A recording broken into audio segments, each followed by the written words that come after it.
السلام علیکم۔ یہ جبل رحمت ہے اور یہ سیڑھیاں جو ہیں یہ انسان نے بنائی ہیں خود، اور اس سے پہلے جو راستہ تھا وہ ڈیفینیٹلی پہاڑ، جس طرح یہ پہاڑ ہیں اس طرح کے اوپر جانے کے اس کے راستے ہوں گے۔ اس کے نیچے جو ہے، اس پہاڑ کے اوپر اگر آپ جائیں تو نیچے آپ کو میدان عرفات ہے، وہ سامنے دیکھیے میدان عرفات کا لمبا چوڑا ایریا۔ تو میدان عرفات میں حضرت محمد صلی اللہ علیہ وسلم نے جو خطبہ حج دیا تھا، اس خطبے کے اہم نکات کو واضح کرنا بہت ضروری ہے، اور ہم سب کو ان پہ عمل درآمد بھی کرنا ہوگا۔ آپ ضرور سنیں وہ آخری کیا نکات تھے جن سے اسلام کو آرام سے بہترین رکھا جا سکتا ہے۔ خطبہ حج دیا تھا، اس کے نکات اور انشاءاللہ اگلے 1-2 دن میں حضور صلی اللہ علیہ وسلم نے کہا تھا کہ اے لوگو سنو، مجھے نہیں لگتا کہ اگلے سال میں تمہارے درمیان موجود ہوں گا۔ میری باتوں کو بہت غور سے سنو اور ان کو ان لوگوں تک پہنچاؤ جو یہاں نہیں پہنچ سکے۔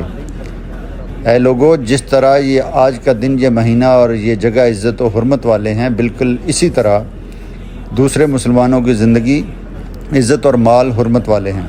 تم ان کو نہیں چھیڑ سکتے۔ لوگوں کے مال اور امانتیں ان کو واپس کرو، کسی کو تنگ نہ کرو، کسی کا نقصان نہ کرو، تاکہ تم بھی محفوظ رہو۔ یاد رکھو تم نے اللہ سے ملنا ہے اور اللہ تم سے تمہارے اعمال کی بابت سوال کرے گا۔ اللہ نے سود کو ختم کر دیا، اس لیے آج سے سارا سود ختم کر دو، معاف کر دو۔ تم عورتوں پر حق رکھتے ہو اور وہ تم پر حق رکھتی ہیں۔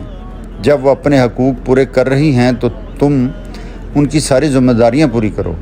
عورتوں کے بارے میں نرمی کا رویہ قائم رکھو، کیونکہ وہ تمہاری شراکت دار، پارٹنر اور بے لوث خدمت گزار رہتی ہیں۔ کبھی زنا کے قریب مت جانا۔ اے لوگوں، میری بات غور سے سنو، صرف اللہ کی عبادت کرو، 5 فرض نمازیں پوری رکھو، رمضان کے روزے رکھو اور زکوٰۃ ادا کرتے رہو۔ اگر استطاعت ہو تو حج کرو۔ زبان کی بنیاد پر، رنگ و نسل کی بنیاد پر تعصب میں مت پڑ جانا۔ کالے کو گورے اور گورے کو کالے پر، عربی کو اجمی اور اجمی کو عربی پر کوئی فوقیت حاصل نہیں۔ ہر مسلمان دوسرے مسلمان کا بھائی ہے۔ تم سب اللہ کی نظر میں برابر ہو۔ برتری صرف تقویٰ کی وجہ سے ہے۔ یاد رکھو تم ایک دن اللہ کے سامنے اپنے اعمال کی جواب دہی کے لیے حاضر ہوگے۔ خبردار رہو، میرے بعد گمراہ نہ ہو جانا۔ یاد رکھنا، میرے بعد کوئی نبی نہیں آنے والا، نہ کوئی نیا دین لایا جائے گا۔ میری باتیں اچھی طرح سے سمجھ لو۔ میں تمہارے لیے 2 چیزیں چھوڑ کے جا رہا ہوں، قرآن اور میری سنت۔ اگر تم نے ان کی پیروی کی تو گمراہ نہیں ہوگے۔ سنو تم لوگ جو موجود ہیں، اس بات کو اگلے لوگوں تک پہنچانا اور وہ پھر اگلے لوگوں تک پہنچائیں۔ بہت شکریہ۔